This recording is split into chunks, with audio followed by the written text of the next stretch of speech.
Acadia University celebrates Founders Day on November 15th. But who are the founders, and why do we celebrate them on November 15th? Over the next few minutes, we will explore these questions and more using sources in Acadia's archives and special collections. Reverend Edmund Alburn Crawley, seen here, started a conversation by calling the Baptists of the Maritime Provinces to establish and maintain a college at Horton. He wrote, "It is to Horton Academy that I naturally turn, in the hope of building there a seminary. Our young men are at present leaving us to seek in other countries a more advanced education." Not everyone supported Crawley's idea. Some people thought it impractical. Others thought his motivation was less than transparent. Still, the matter was worth discussing by the Nova Scotia Baptist Education Society, whose minutes reflect their meeting of November 15, 1838. Here it is clearly noted that the meeting proceeded to deliberate on the subject of adopting measures to establish a college at Horton in connection with the Academy. Although difficult to read, the Nova Scotia Baptist Education Society minutes list the members who attended the November 15th meeting. 50 years later, when the memorial exercises were compiled for Acadia's Jubilee, Reverend T.A. Huggins gave an address remembering the founders. Having determined upon the establishment of a college for the Baptists, a public meeting was convened in the fall of 1838 in the old Academy building in Wolfville. The veteran fathers gathered there, stalwart men from east and west, the bone and sinew of the Baptist people came obedient to the summons. The proposed new departure was laid before them. Soul-stirring speeches were made by Dr. Crawley, the Honorable J.W. Johnson, and others. And when at last, as the shades of evening gathered in, the momentous question was put, "Shall the Baptists have a college of their own?" No dissentient voice cried nay, while the cheer on cheer that went up from that representative meeting showed that the Baptists were in solemn earnest. Many names of those who attended the founders' meeting, including Crawley and Johnston, appear in the charter granted in 1840. These names, who are essentially the founders, were the first governors of the new college. During the meeting in November 1838, the members drafted several resolutions. These original meeting notes reflect how difficult that process must have been. All these resolutions were published soon after in the Christian Messenger, along with a full report of the meeting. Many resolutions aligned with the education provided at Horton Academy. Almost a century later, in his book, The Religious Life of Acadia, A.C. Shute explained the founders' design of a college education. It is evident that the imparting of a distinctly religious education and the training of men for the Christian ministry form the central purpose in the minds of those who first laid the plans of these institutions. But while this was their first and uppermost design, they took a broad view of the educational need and founded a school which should provide a good, sound education for all who desired it. It was not at all to be confined to ministerial candidates, and from the beginning there have been among the graduates, both of academy and college, many who have wrought well in other learned professions beside the ministry, in public and business careers, and who have adorned the walks of private life. The institution was indeed to be, as it ever has been, entirely free from denominational test, while under the auspices of Baptists, who are responsible for its support and direction, the education offered is open to all alike, whatever their religious affiliations may be. The founders believed, and their successors have held the same view, that the blessings of religion and education should no more be enclosed and reserved by the privileges of party and denomination than are fresh air and sunlight.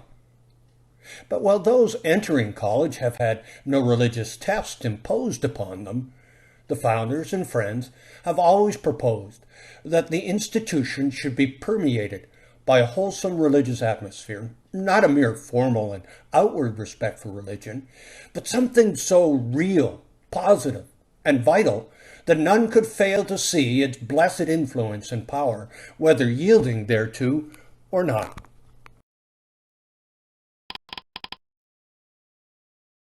Another of the resolutions published in the Christian Messenger directs the managing committee to apply to the legislature for the act of incorporation, giving to the college under the name of the Queen's College the power of conferring degrees and other collegiate privileges.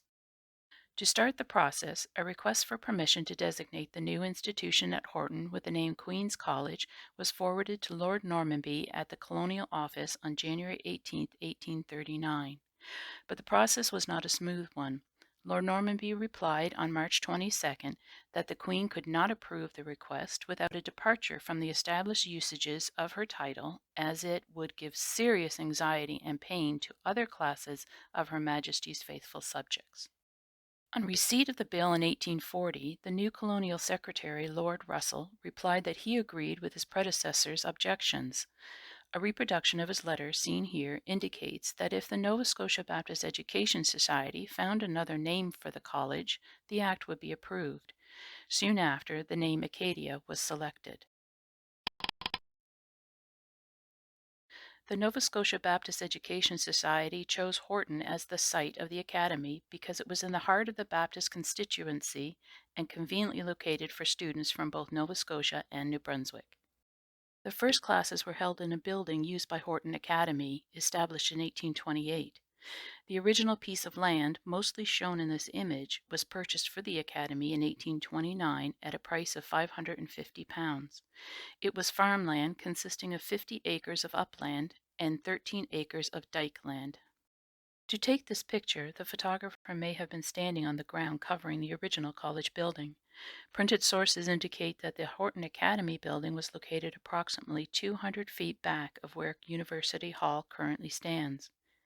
The eastern end was on the ground now covered by the west wing of the seminary seen in this image. Later, a college hall will be built on the same site originally occupied by the Academy building. As reported in the Christian Messenger, the founders specified the dates of instruction when they outlined the design of the college's education. Since the Nova Scotia Baptist Education Society intended to begin classes quickly, the start date for instruction was set for January 20th, 1839. Almost immediately, the start of classes was announced in the Christian Messenger under the heading Queen's College. Curiously, the announcement appeared with other advertisements such as these seen here for genuine buffalo oil and toothaches. Fees were announced in the Christian Messenger throughout December 1838, along with other details about the college year. Looking closely at the article seen here, the founders set the fees for instruction at £6 with room and board approximately 10 shillings per week. They estimated the year would cost about £25 or 2,800 Canadian dollars today. Two instructors were announced for the college, the Reverend Mr. John Pryor, seen here on the left, and the Reverend Mr. E.A. Crawley, seen on the right. These instructors divided up what the Christian Messenger referred to as the usual courses of collegiate instruction, being classics, mathematics, moral and natural philosophy, rhetoric, and logic.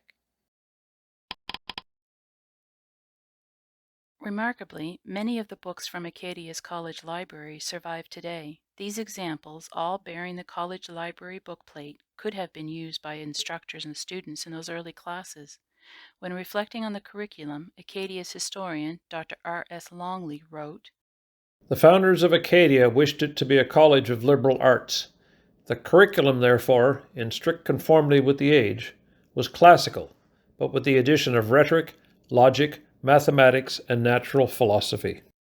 Prior taught the compositions of all the Greek and Latin writers. During the first year, he also gave some attention to natural philosophy. The first experiment performed at Acadia was in the autumn of 1839. Crawley taught rhetoric, moral philosophy, and mathematics." Dr. R.S. Longley's research also found that, in 1838, Crawley estimated the college would expect about 15 or 20 students to attend. Crawley was wrong. 21 men attended the lectures when the college opened in 1839. The records of the graduates shown here indicates that 4 men graduated in the first class of 1843. These 4 students began a long line of proud Acadia alumni. Over the past few minutes, we have explored many questions about the founders in the early days of the college. Now when the calendar turns to November 15th, you know why it is a celebrated day in Acadia University's history.